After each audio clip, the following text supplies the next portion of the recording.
What does that say about him? And also, do you think he's a player who's maybe not fully appreciated? Best midfield player by far. So because he's able to do everything. And then hit by Rodri! Rodrigo Hernandez Castante. Rodrigo started his career at Villarreal B team, professional, even though he has some other clubs that he played for back in between Villarreal B team, the previous one I believe, so I don't know the club's name, but he was bought by Villarreal to play for the B team. And then after that he spent around like 2 years or 3 years, if I'm not mistaken, to go and having those experiences under the B team scheme or the squad. And then after that he was promoted.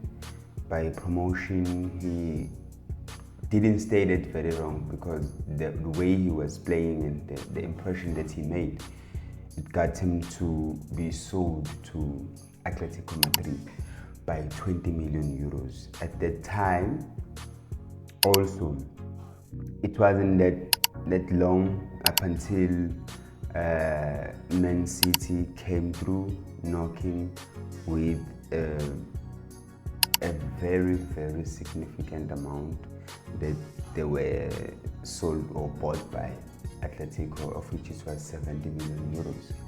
That is a huge profit for them. And then after that, the history has proven the value of him and the amount of performance and the playing style. I really like the playing style that he usually produces during those games. Even though sometimes when he's playing against my teams, I get a really bit annoyed the dominance that he provides to the middle field.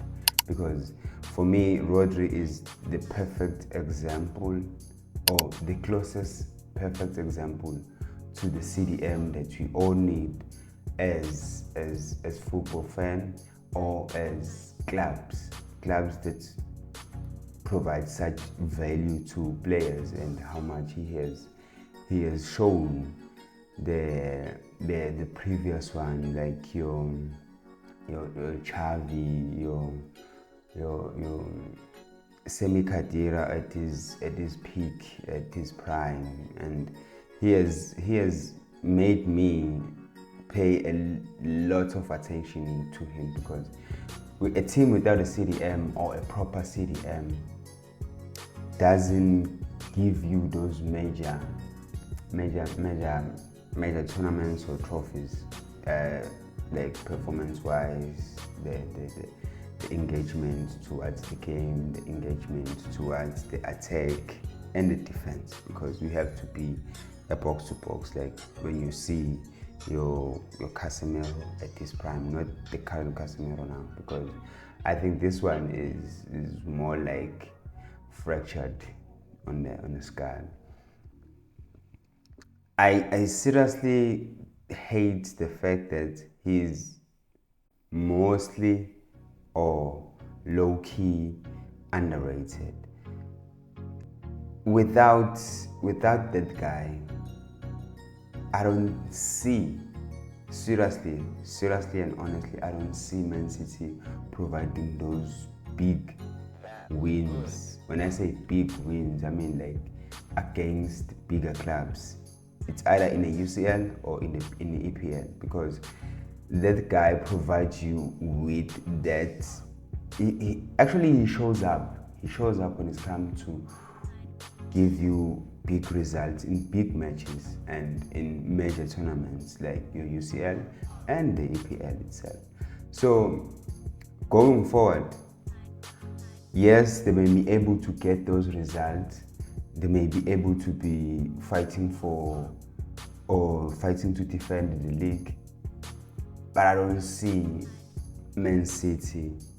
It's either winning this league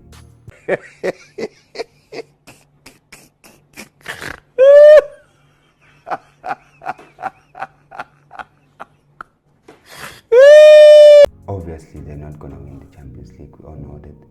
And maneuvering around the EFL Cup, the FA Cup, maybe they'll be able to maneuver around those things, but we all know how annoying the so-called small clubs are, and the way they like to punish when you are lacking somewhere, and they are so stubborn. And we all know that small clubs, when it comes to those FA Cups, Coppa del Rey, Coppa Italia, and so on, they like to play like they're playing for the nation, or they are at war. Actually, they are serious about it. And the effect that he has to the opponent because of his role. Sometimes you have to see, when you see like players from the midfield play from the sidelines or away from the center, because of his aura and his dominant. Because Rodri is more effective, I would say, like when he likes to go forward, backwards, making those quick movements and those interactions, those passes, those interceptions, and sometimes helping from the deep and helping from the front, because he can score too.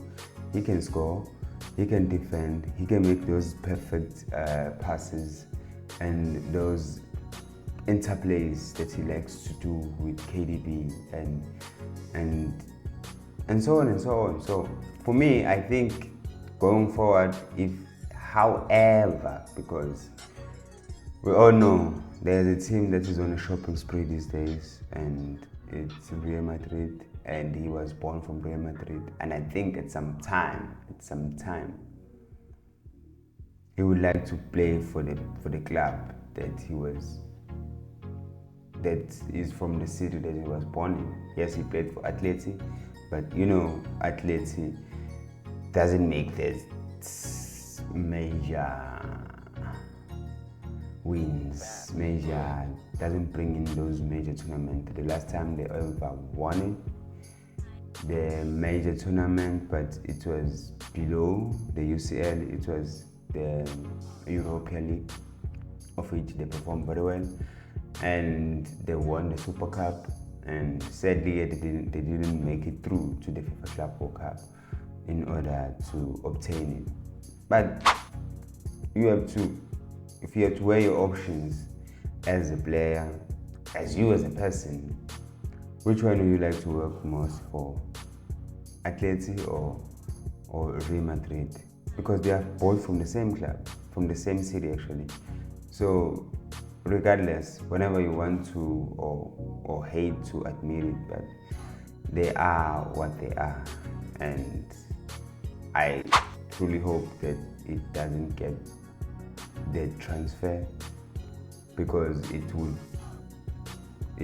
trickle the balance of the competition. And also, where would he play when he's getting bought by Real Madrid? Because we all know that Real Madrid had Tchouaméni and has come up for those positions to interchange at some point. So I believe that it will be like a more of like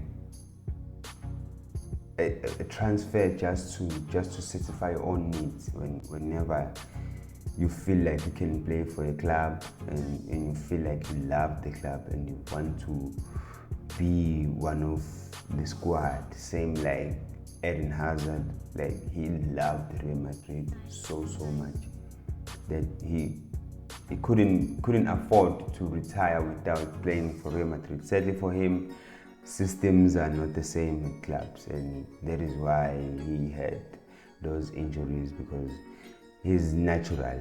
When you are natural, sometimes players don't train, and we all have witnessed it and heard about it. When players are natural, they don't really bother about going to those track trainings And I've seen a lot of training camps for Real Madrid. The training is very, very intense there. Very, very intense. So if you are a player that hasn't been used to being intense training and so on and so on. So, and I am truly worried about the competition that is going to provide towards obtaining the individual award, of which is the major one that is most spoken about this season or the last season, because last season provided us with a lot of competitive players and a beautiful performance from those players, and all round we are waiting and hoping that it's gonna be fair this year, and I don't like to make my own opinions. I did my vote as a friend, and I hope that it's gonna be fair, and let's see how it's going to pan out. Do you think it deserves the Ballon d'Or? Do you think City won't be able to survive without him? And who else could be brought in during the transfer window? I'm looking at the option of the Zupermendi one, and maybe it can occur, maybe it cannot occur. So which player can truly play like Rodri and be for the C.M.F of MANCITY? Some other people have said that Kovacic could be the right fit, but I don't think so. Kovacic is more like your Modric type, is more like your KDB type, and it doesn't usually becomes a number 6, natural number 6. It's like when he plays there, he's being converted to play the CDM position. So let me know your thoughts. Is he going to be the right fit? Who is suitable for this type of situation that MANCITY are facing? And would they be able to obtain any major tournament going forward?